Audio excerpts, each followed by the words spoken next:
ప్రమాణ స్వీకారం చేసిన తర్వాత మొదటిగా వెళ్ళి అక్కడ నాకు స్టీల్ మినిస్టర్ కుమారస్వామి గారు పరిచయం లేకపోయినా సరే వెళ్ళి సార్ మా పార్లమెంట్ లో ఇష్యూ ఉంది, మీ సపోర్ట్ మాకు కావాలని అడిగితే అప్పటికీ నాకు దీని గురించి ఆల్రెడీ ఒక అవగాహన ఉంది.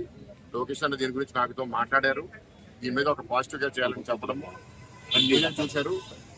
కొన్ని నెలల్లో దీనికి కొత్త డబ్బులు ఇవ్వడము, టోటల్ గా 11,440 కోట్లు కేంద్రం అనౌన్స్ చేసి దాంట్లో ఇంచుమించు వాళ్ళు 9,000 కోట్ల కన్నా ఎక్కువ కేటాయించడం అండ్ ప్లాంట్ ప్రొడక్షన్ కూడా 3 ఫర్నెస్లు ఆన్ చేసేప్పుడు 2021లో 3 ఫర్నెస్లు పూర్తిగా ఫంక్షన్ అయ్యాయి. దాని తర్వాత ఈ 4 ఏళ్ళు ఫంక్షన్ అవ్వలేదు. 20% ప్రొడక్షన్ ఉన్న దాని నుంచి తీసుకొచ్చారు. ఈ ప్రయాణంలో చాలా నిర్ణయాలు తీసుకుంటున్నారు. జగన్ గారు కూడా ఇందాక మాట్లాడి చెప్పారు. కొన్ని దగ్గరలో ఏంటంటే కాంట్రాక్ట్ వర్కర్స్ పేర్లు లిస్టుల్లో ఉండడం కానీ వాళ్ళు పుట్టికి రాకపోవడం, లేకపోతే వాళ్ళని ఏపించడానికి కొందరు కార్మిక నాయకులు డబ్బులు తీసుకుని రాజకీయ ఒత్తిడి పెట్టి వాళ్ళని ఏపించుకుని వాళ్ళు లబ్ధి పొందడం, ఇట్లా అనేక కారణాల వల్ల స్టీల్ ప్లాంట్ చాలా దెబ్బతింది.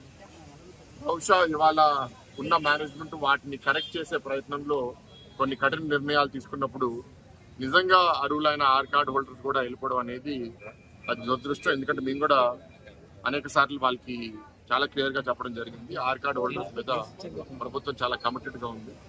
వాళ్ళందరినీ ఎవరైతే బాగా పనిచేస్తున్నారో, వాళ్ళు పని చేయకపోతే మనం ఉంచమని మేము చెప్పలేము. వాళ్ళు కూడా ఏదైనా తప్పు చేస్తే వాళ్ళు తీసేసేయాలి, కానీ బాగా పనిచేసే వాళ్ళని మాత్రం ఆర్ కార్డ్ హోల్డర్స్ ని మీరు కాపాడాలనేది మేము చెప్పడం జరిగింది.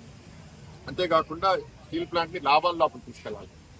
డే 1 నుంచి, ఇప్పటి నుంచే కాదు, డబ్బులు వచ్చిన ఒక వారం లోపలే నేను కార్మిక నాయకులను కలిసినప్పుడు అప్పుడే వాళ్ళ మాటలు నాకు కొంచెం తేడా కనపడింది.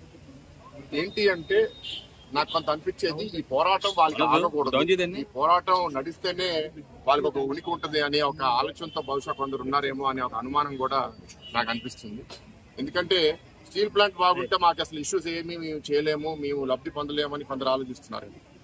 కొందరు నన్ను వచ్చి కలిసేటప్పుడు కూడా నేను వాళ్ళు చెప్పేవాడిని, మీరు వచ్చి కలిసి నాతో బాగా మాట్లాడుతున్నారు, బయటకు వెళ్ళి మళ్ళీ నన్నే తిడుతున్నారు, అట్లాంటి వాళ్ళైతే మీరు నా దగ్గర రామాకండి, మీరు ఇతర రాజకీయ నాయకుల దగ్గర మీరు వెళ్ళుంటారు, కానీ నేను అట్లాంటి రాజకీయ నాయకుడిని కాదు.